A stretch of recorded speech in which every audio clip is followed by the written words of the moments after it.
Sudanese President Omar al-Bashir has returned to Khartoum from South Africa, avoiding arrest over war crimes charges on an international warrant. Mr Bashir flew out of South Africa despite an order barring him from leaving while a Pretoria court decided whether to arrest him on charges issued by the International Criminal Court. Mr Bashir was visiting Johannesburg for an African Union summit. An ICC official said the failure to arrest Mr Bashir was disappointing. "We still remain quietly optimistic and determined to see justice done in this case," Deputy Prosecutor James Stewart told the BBC.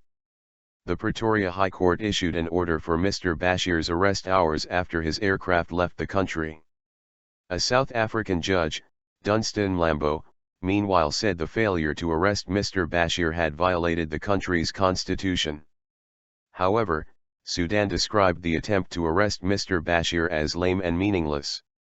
Foreign Minister Ibrahim Gondour told reporters at Khartoum airport that the court order was an attack on Sudanese sovereignty.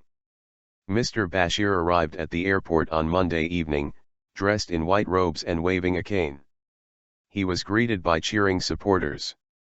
The Sudanese leader is accused of committing war crimes, crimes against humanity and genocide during the Darfur conflict. The UN says that about 300,000 people in Sudan have died since fighting began in 2003. More than 1.4 million people are thought to have fled their homes. Government forces and allied Arab militias are accused of targeting black African civilians in the fight against rebels. It is unlikely that South Africa will face sanctions for allowing Mr Bashir to leave the country even after a court order barred him from doing so, says the BBC's Nomsa Masiko in Pretoria.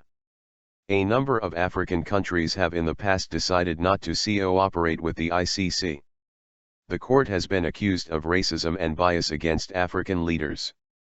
So as things stand, Mr Bashir appears to have left South Africa with the blessing of the African Union, our correspondent says.